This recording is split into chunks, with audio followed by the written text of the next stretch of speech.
다 같이 기립하셔서 우리에게 주신 하나님 말씀 받으실 때 김시온 어린이, 김시아 어린이가 열왕기상 19장 11절에서 16절까지 하나님 말씀 봉독에 올리겠습니다. 열왕기상 19장 11절에서 16절 말씀. 여호와께서 이르시되 너는 나가서 여호와 앞에서 산에 서라 하시더니 여호와께서 지나가시는데 여호와 앞에 크고 강한 바람이 산을 가르고 바위를 부수나 바람 가운데에 여호와께서 계시지 아니하며 바람 후에 지진이 있으나 지진 가운데에도 여호와께서 계시지 아니하며 또 지진 후에 불이 있으나 불 가운데에도 여호와께서 계시지 아니하더니 불 후에 세미한 소리가 있는지라. 엘리야가 듣고 겉옷으로 얼굴을 가리고 나가 굴 어귀의 섬에 소리가 그에게 임하여 이르시되 엘리야야 내가 어찌하여 여기 있느냐. 그가 대답하되 내가 만군의 하나님 여호와께 열심히 유별하오니 이는 이스라엘 자손이 주의 언약을 버리고 주의 제단을 헐며 칼로 주의 선지자들을 죽였음이오며 오직 나만 남았거늘 그들이 내 생명을 찾아 빼앗으려 하나이다. 여호와께서 그에게 이르시되 너는 내 길을 돌이켜 광야를 통하여 다메섹에 가서 이르거든 하사엘에게 기름을 부어 아람의 왕이 되게 하고 너는 또 님시의 아들 예후에게 기름을 부어 이스라엘의 왕이 되게 하고 또 아벨 무홀라 사밧의 아들 엘리사에게 기름을 부어 너를 대신하여 선지자가 되게 하라. 아멘. 예. 원래 그러면 안 되지만 우리 격려의 박수 한번 하겠습니다. 예, 감사합니다. 너무나도 이쁩니다. 예. 우리 아이들이 나중에 우리 교회에 또 큰 기둥들로서 우리 교회를 세워갈 수 있는 그런 아이들로 성장하게 될 줄 믿습니다. 예, 감사합니다. 지난주에는 제가 이제 교회와 성도는 존재만으로도 귀하다라는 그런 말씀을 드렸습니다. 그러고 나서 오늘도 제가 보니까 또 느끼는 게 우리 교회가 저에게 참 귀한 것은 뭐냐면 제가 품고 있던 어떤 목회 철학과 비전이 너무나도 잘 맞아가는 그런 교회이기 때문에 참 제가 너무나도 귀하고 행복합니다. 그런 면에서 방금 성경 봉독을 했던 우리 다음 세대의 자녀들이 참 너무 귀하죠. 저는 앞으로도 다양한 부분에서 우리 성도님들의 참여와 협력을 계속 만들어 갈 겁니다. 예배도 같이 이렇게 만들어가고 다양한 부분에서 성도님들의 주님과 한 몸을 이룰 수 있도록 적극적으로 성도님의 평신도 사역들을 만들어가서 행복한 천국 공동체를 세워가기를 저는 간절히 소망합니다. 그렇게 되기 위해서 존재만으로도 귀한 우리 교회와 성도가 절대로 놓치지 않고 붙잡아야 되는 귀한 것에 대해서 오늘 제가 말씀을 드리고자 합니다. 먼저 우리가 한번 생각해 볼 필요가 있어요. 저 여러분에게 각자가 한번 생각해 보십시오. 정말로 귀한 것이, 지금 나에게 귀한 것이 무엇인가? 그래서 절대로 내가 놓치지 않고 붙잡고 싶은 것, 내가 지금 뭘 붙잡고 싶은가, 뭘 이루길 원하는가, 그걸 한번 생각해 보시길 바랍니다. 가족이 될 수도 있고, 또 건강, 또 자녀의 어떤 형통, 진로 문제, 그리고 일터, 또 나의 어떤 명예, 뭐 그런 것이 될 수도 있죠. 그래서 또 어떤 사람들은 오랫동안 그동안 품어왔던 꿈이나 어떤 추억, 이런 것들이 소중한 귀한 것이 될 수 있습니다. 그걸 단단히 붙잡고 가는 경우들이 있어요. 다 귀하고 소중한 것들입니다. 귀하죠. 가정도 귀하고 자녀도 귀하고 다 귀한 겁니다. 그런데 대부분의 경우 참 그런 것들이 귀하지만 시간이 지나면 빗바래지게 되어 있어요. 빗바래지게 되어 있고, 어떤 것들은 또 참 원치 않지만 너무 허무하게 그것이 우리에게 붙잡고 싶지만 바람잡이처럼 바람이 안 잡히잖아요. 허무하게 놓쳐버리거나 무너지는 경우도 있어요. 그리고 그런 일들이 우리 삶 가운데 몇 번 반복되게 되다 보면 내가 너무 소중하게 여겼던 것들을 놓치게 되고 이루어지지 않고 또 그런 것들이 무너지고 이런 것들이 좀 반복되다 보면 우리 마음에 공허와 허탈감이 오기도 하고 또 어떤 경우에는 삶의 목적을 잃어버린 채 삶의 방향이 막 흐려지기도 합니다. 그런데 오늘 우리에게 주신 말씀을 보면 우리가 그런 것들이 아니라 영원토록 변하지 않고 우리에게 항상 능력이 될 수 있는 정말로 우리가 붙잡아야 되는 귀한 것이 무엇인지를 깨닫게 해주고 있습니다.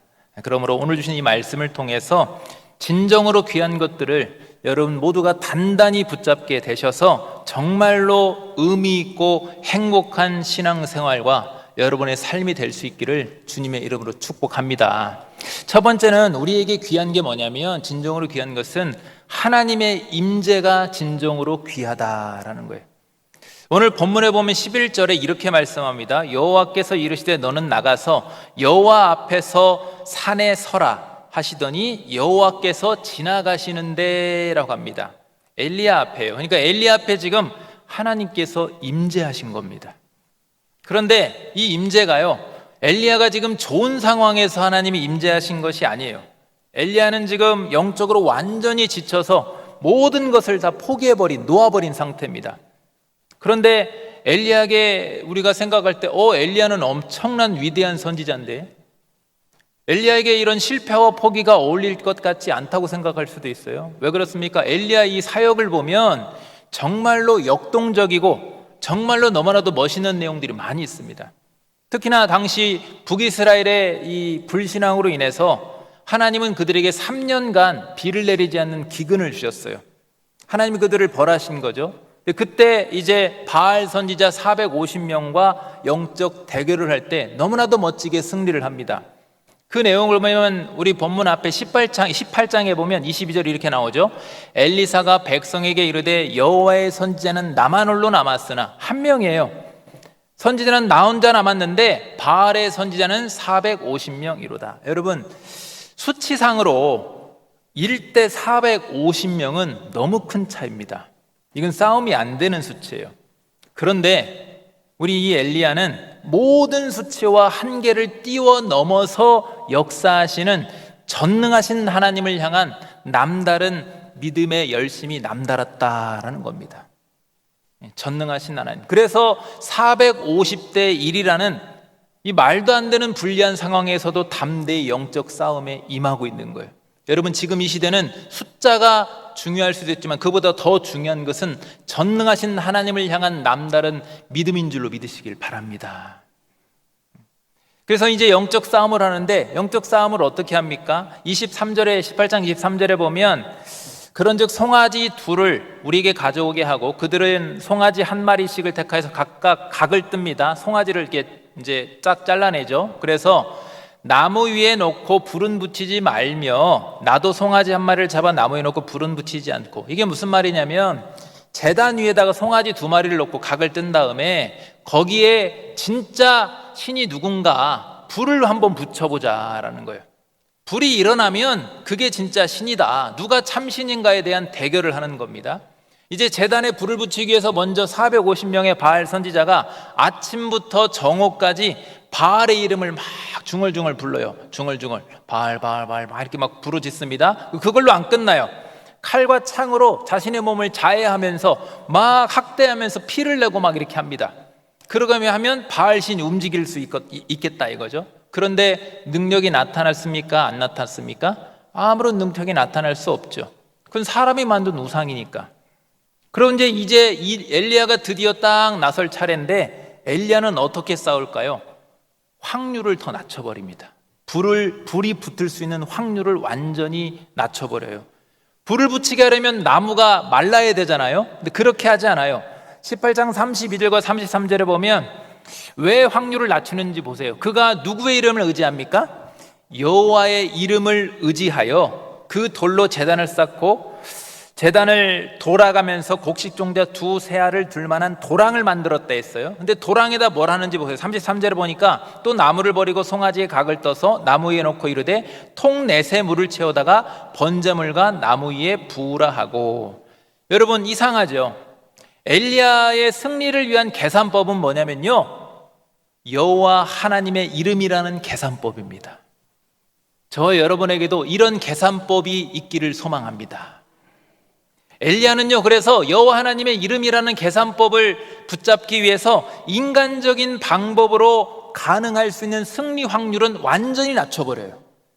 인간적으로 의지할 만한 것들을 단 하나도 1%도 남기지 않습니다. 그래서 어떻게 합니까? 저 방법으로 한 번만 해도 지금 말이 안 되는 일인데 3번이나 반복합니다. 계속 3번이나 반복해서 도랑에다 물을 붓습니다. 그리고는 뭘 하느냐? 이제 인간적인 방법은 싹 제로점으로 놔둬놓고 여호와 하나님께 기도하는 거예요. 하나님의 이름을 붙잡고. 그러고 나니까 어떤 일이 발생합니까? 38절에 딱 보니까 이에 뭐 했다요? 여호와의 불이 내렸다. 아멘? 아멘이죠. 여호와의 불이 내려서 번제물과 나무와 돌과 흙을 태우고 또 도랑의 물을 핥은지라. 물이 물통으로 4통씩 3번이나 더 완복해서 부었는데 그 물이 싹 다 없어질 정도면 엄청난 불이 임한 겁니다. 왜요? 여호와의 불이니까. 그래서 39절에 보면 모든 백성이 그것을 보고 엎드려 말하되 여호와 그는 하나님이시로다, 여호와 그는 하나님이시로다 하니라고 했습니다. 백성들이 다 놀래서 하나님을 고백하는 거예요. 엘리야는요, 전적으로 다른 인간적인 요소가 아니라 하나님만을 의지하면서 그래서 하늘에 불이 내리는, 여호와의 불이 임하는 그런 기적을 당당하게 나타내 보였습니다. 자, 여기까지만 보면 해피엔딩이죠. 여기까지만 보면 얼마나 좋습니까? 그런데 성경은 여기서 멈추지 않습니다. 우리는 여기서만 멈추면 안 돼요. 성경은 여기서 한 발 더 나가는데 아합의 왕비 이세벨이 이렇게 하나님을 나타내 보였는데도 여러분, 아합 왕은요, 엘리야를 통해서 너무나도 많은 기적을 체험했어요. 지금도 얼마나 위대한 기적을 체험했습니까? 그런데도요, 그 교만이 꺾이지 않고 그의 왕비 이세벨이 엘리야를 죽이기 위해서 국가적인 지명 수배를 해버립니다. 큰 기적을 보이면서 영적 싸움에 승리했던 엘리야가 자기를 죽이려고 국가적으로 지명 수배를 하니까 불과 여러분 딱 하루 만에, 얼마 만에요? 딱 하루 만에 마음이 완전히 녹아버려요. 엄청난 기적을 보였던 엘리야가, 여호와 이름을 의지하면서 당당하게 승리했던 이 엘리야가 불과 하루 만에 마음이 녹아서 멀리 광야로 도망가 버리고 모든 것을 다 사명을 내팽개치고 다 포기해버린 상황입니다. 기적의 능력은 바로 이 정도인 겁니다. 그 19장 4절 한번 보십시오. 어느 정도나 무너졌는지. 자기 자신은 광야로 들어가 하룻길쯤 가서 한 로뎀나무 아래에 앉아서 자기가 죽기를 원하여 이르되 여호와의 넉넉하오니 이만하면 됐습니다. 이제 못하겠습니다. 할 만큼 했지 않았습니까? 지금 내 생명을 거두어 주시옵소서. 나는 내 조상들보다 낫지 못, 내 처지가 나을 게 하나도 없습니다. 불순종했던 내 조상들, 비참했던 선지자들과 나을 게 하나도 없습니다. 여러분, 엄청난 큰 기적을 보이면서 당당히 승리한 줄 알았는데 알고 보니까 엘리야가 지금 왜 무너진 겁니까? 엄청난 기적을 보이고 승리한 줄 알았는데 알고 보니까 자기 자신을 돌아보니까 승리한 게 아니라 패배했다라는 거예요. 완전히 패배했다는 거예요. 그런데 여기에서 중요한 사실이 있습니다. 이제부터 중요해요. 너무나도 중요한 사실은 우리 하나님은 그렇게 실패한 엘리야에게 임재하셨다라는 겁니다. 19장 5절부터 7절까지 한번 보세요. 로뎀나무 아래 누워 자더니 천사가 그를 어루만지며 그에게 이르되 일어나 먹으라는지라. 저희 천사가 이제 여호와의 천사라는데 많은 대부분의 신학자들이 저기 천사, 여호와의 천사를 말하자면 구약에 임재하신 하나님으로 이렇게 해석을 합니다. 그래서 이제 6절과 7절을 이어서 보면 본즉 머리밭에 숯불에 구운 떡과 한 병 물이 있더라. 이에 먹고 마시고 다시 또 주저앉아요. 다시 또 실패합니다. 그리고는 7절에 딱 보면 여호와의 천사가 또다시 와서 어루만지며 이르되 일어나 먹으라. 내가 갈 길을 다 가지 못할까 하노라. 너에게 맡길 사명이 있다. 그런데도 계속 주저앉아요. 엘리야는 하나님께서 자꾸만 임재하시는 데 찾아오시는데도 실패감에서 계속해서 실패감에 쌓여서 좌절하면서 사명의 길을 포기하려 합니다. 그런데도 우리 하나님은 계속해서 그렇게 실패와 좌절 중에 있는 엘리야에게 임재하셔서 다시 일으켜 세우시고 다시 먹이시고 다시 사명의 길을 인도해 내시는 거예요. 여기 중요한 게 뭔지 아십니까, 여러분? 우리 하나님은요, 기적처럼 놀라운 역사를 보일 때만 우리 가운데 임재하신 것이 아닙니다. 그때만 임재하신 하나님이 아니에요. 우리가 크게 실패한 것 같고 우리가 두려움 가운데 주저앉아 있을 때에도 우리 하나님은 찾아오셔서 임재하시는 하나님인 줄 믿으시길 바랍니다. 우리가 그것을 잊어버릴 때가 많이 있어요. 내가 성공하고 잘 될 때만 하나님이 나와 함께 하신다고 착각할 때가 있는 겁니다. 우리 한국교회도 마찬가지죠. 과거에 기적과 같은 너무나도 큰 부흥을 경험했기 때문에 지금의 이 한국교회 상황들을 볼 때 어떤 상처와 박탈감이 클 수도 있습니다. 큰 패배감을 맛볼 수도 있어요. 하나님을 향한 남다른 열심으로 헌신들을 많이 하셨기 때문에 지금의 상황들에 더 실망하면서 엘리야처럼 거듭해서 주저앉아 버릴 수도 있습니다. 그런데 중요한 것은 뭡니까? 하나님은 지금도 오늘도 우리 가운데 여전히 임재하셔서 이렇게 다시 말씀으로 먹이시고 다시 이렇게 세우시고 다시 우리를 인도해 내시는 하나님이다라는 겁니다. 그러므로 여러분, 하나님의 임재가 있는 그 자리, 바로 이 자리, 하나님의 임재가 있는 이 자리를 놓치지 마시고 그 자리를 여러분 지키시기를 바랍니다. 우리의 실패와 상관없어요. 우리 하나님은 실패 중에도 항상 임재하시는 하나님입니다. 여러분, 그 자리를 여러분 확보하셔서 지키셔서 다시 말씀을 먹고 다시 일어나고 다시 가야 될 길을 우리의 능력이 아니라 하나님의 도우심의 능력으로 갈 수 있기를 바랍니다. 주님은 우리의 실패와 상관없이 임재하시는 하나님, 그러한 신실한 하나님의 임재가 지금 우리가 붙잡아야 되는 진정으로 귀한 것인 줄로 믿으시길 바랍니다. 두 번째는 세미한 소리가 진정으로 귀한 것이다 라는 거예요. 하나님은 이제 엘리야가 완전히 실패로 인해서 주신 양식도 마지못해서 먹고 인도해 내는데도 인도한 곳으로 마지못해서 나아갑니다. 그럼 거기서 또 주저앉아 버려요. 그리고 심지어 거기서 그냥 탁 주저앉아서 멈춰 서버려 가지고 제대로 사명도 감당하지 못하는 그런 상황 중에 있는데도 그에게 계속 임재하십니다.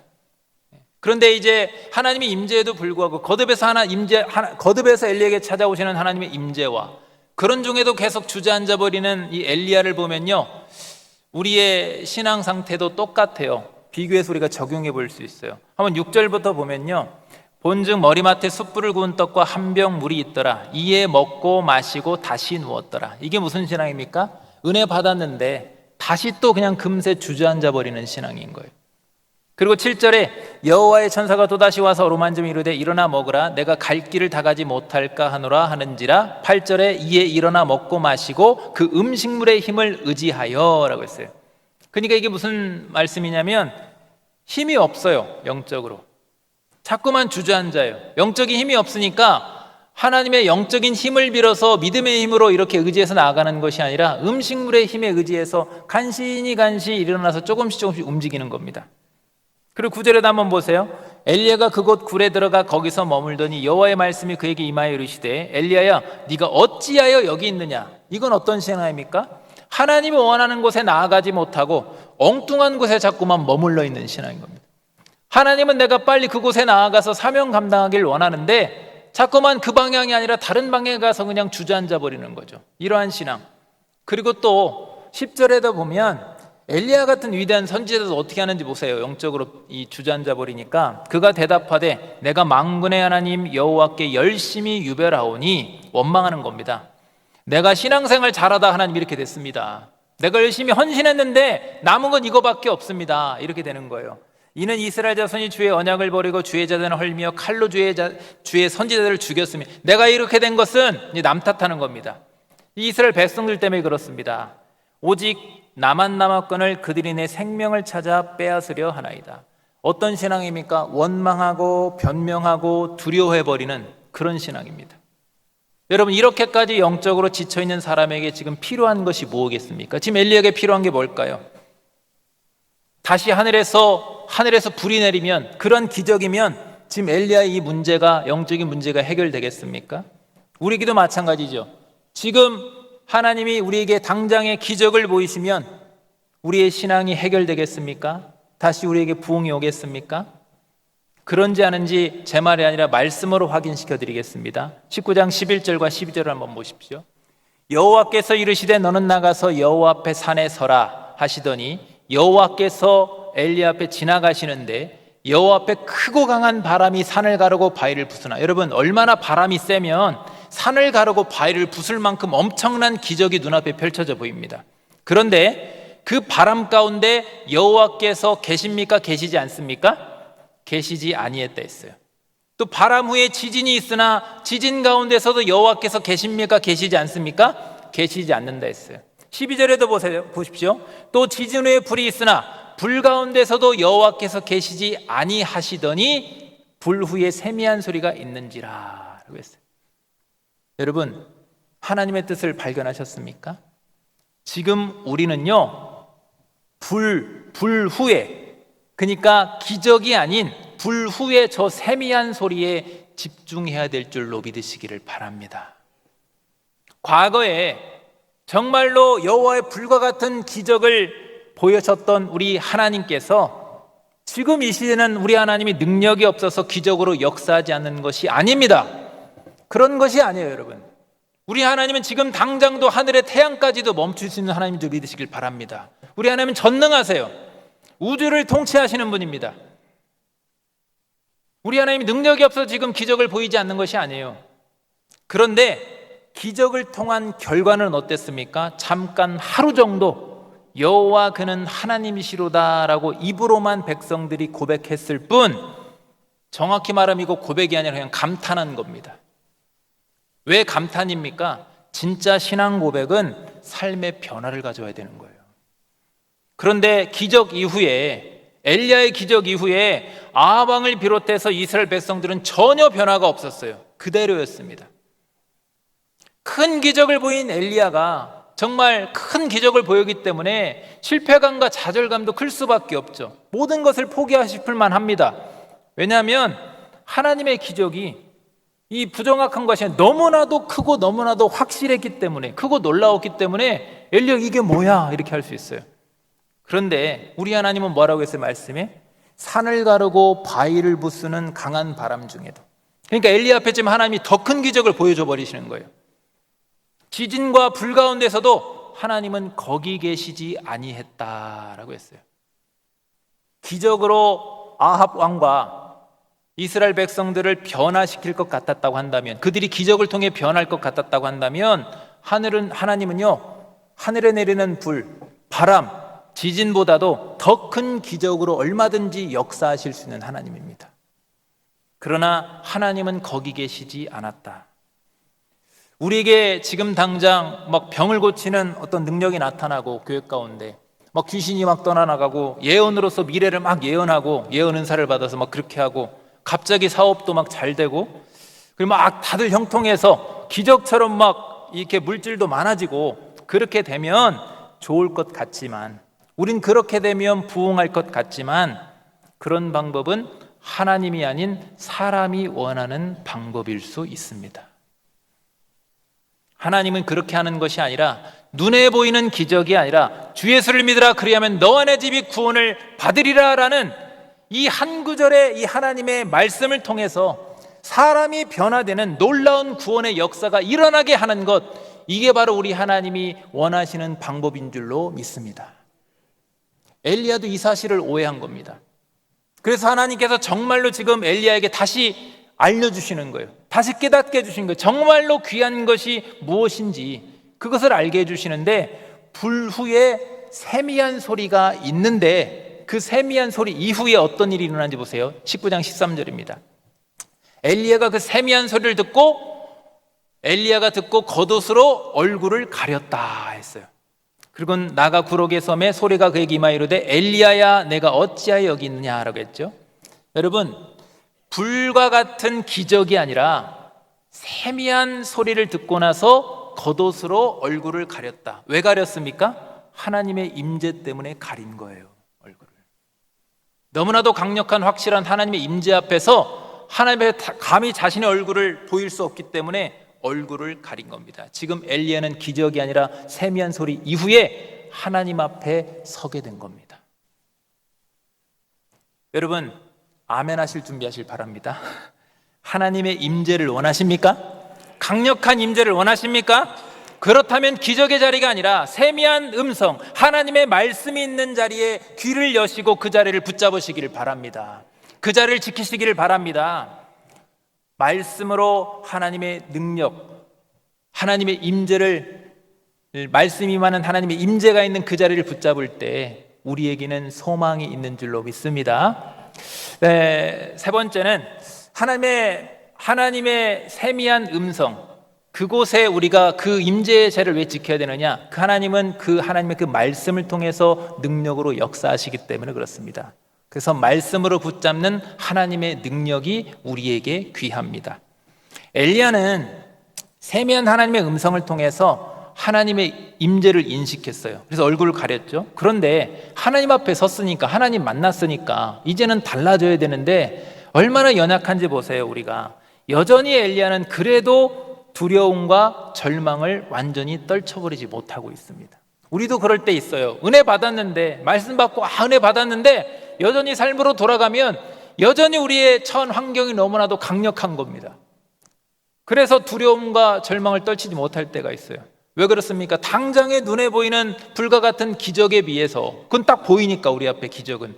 그런데 세미한 하나님의 말씀, 여러분 앞에 있는 연약하고 부족한 이 종이 전하는 이 말씀은 지금 당장은 아무런 능력이 나타날 것 같지가 않기 때문에, 그래서 우리는 다시 삶으로 돌아가서 또 주저앉게 되는 거예요. 그런데 과연 그럴까요, 여러분? 하나님의 말씀이 절대 그렇지 않습니다. 하나님의 말씀은 능력인 줄로 믿으시길 바랍니다. 이건 제 말이 아닙니다. 하나님의 말씀을 통해서 확인시켜 드리겠습니다. 15절 한번 보십시오. 15절과 16절을 한번 보십시오. 여호와께서 그에게 이르시되 너는 내 길을 돌이켜.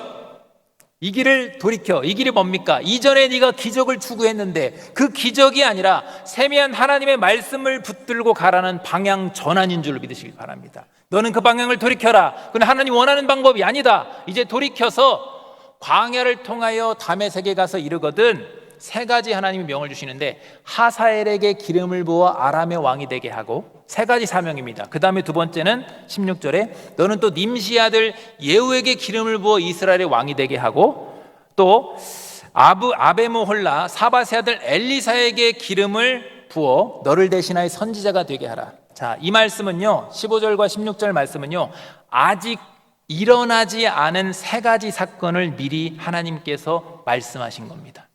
미리 명하신 거예요. 선포하신 거예요. 언약의 말씀. 그러니까 하사엘은 누구냐면요, 아직 저 때는 일어나지 않는데 이후에 일어나요. 그러니까 하사엘은 아람 나라의 군대 장관입니다.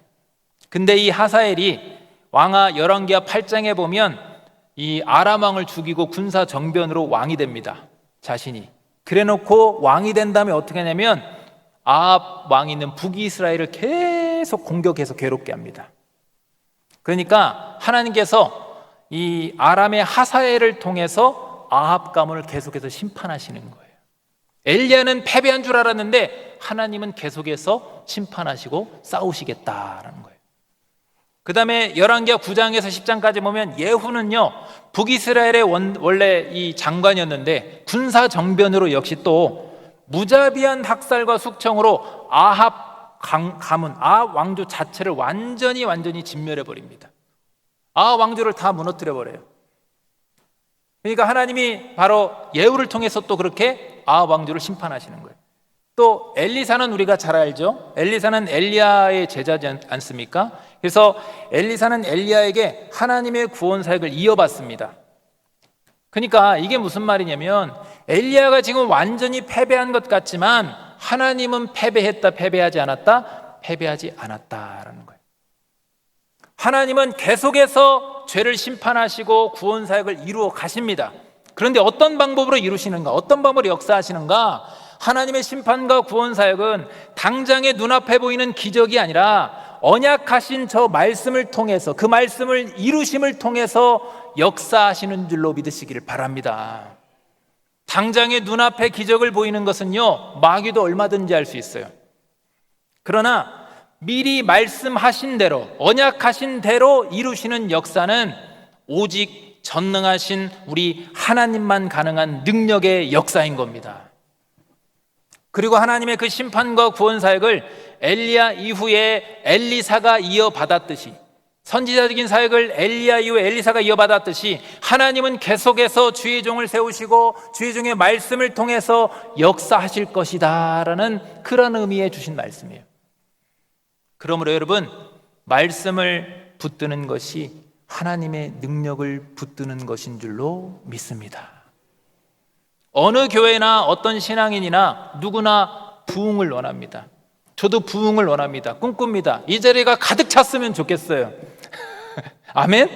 아멘입니까? 저만 꿈꾸는 겁니까?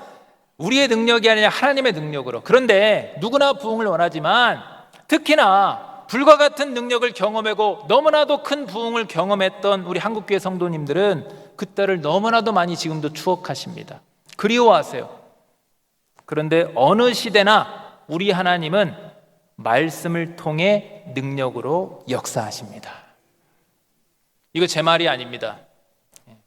초대교회의 시작은요, 초대교회의 시작은 오순절 성령의 불이 임하는 것을 통해서 초대교회가 시작이 됐어요. 그런데 여러분, 초대교회의 부흥은 무엇을 통해서 부흥이 나타나는지 아십니까? 사도행전 6장 7절을 한번 보십시오. 사도행전 6장 7절에 보면 하나님의 무엇이요? 기적입니까? 하나님의 기적이요? 아니죠. 하나님의 말씀이 점점 왕성하여 예루살렘에 있는 제자의 수가 더 심히 많아지고, 아멘. 허다한 제사장의 무리도 이 도에 어떻게 했다고요? 복종하니라. 그러므로 여러분, 하나님의 능력으로, 우리의 능력이 아니라, 우리의 방법이 아니라, 우리의 지혜가 아니라 하나님의 능력과 지혜로 다시 한번 부흥의 역사를 경험하길 원하신다면 하나님께서 종을 통해 주시는 능력의 말씀을 놓치지 말고 붙잡으시기를 바랍니다. 한 번 듣고 끝나는 것이 아니라 자꾸만 곱씹으시고, 집에 가서도 영상도 보시고, 다른 사람들로 자꾸만 전하시고, 그래서 말씀의 왕성함을 통해서 하나님의 능력을 붙잡을 수 있기를 바랍니다. 말씀 정리하겠습니다. 우리가 진정으로 귀하게 붙들어야 될 것은요, 세상의 부귀영화는 당연히 아니고 우리 눈앞에 보이는 기적이 아니라 사람의 능력자들, 어떤 능력들이 아니라 지금도 우리에게 여전히 우리의 실패와도 상관없이 우리에게 찾아오시는 하나님의 임재가 우리가 귀한 겁니다. 그걸 놓치면 안 돼요. 그리고 그 하나님의 임재는 세미한 하나님의 말씀을 통해서 우리에게 다가오십니다. 그 말씀이 지금 당장은 작고 조용한 소리 같지만, 아무 능력 없는 것 같지만, 하나님은 그 말씀을 통해서 세상을 움직이시고 구원의 역사를 이루십니다. 세미한 하나님의 말씀이 능력이 되는 거예요.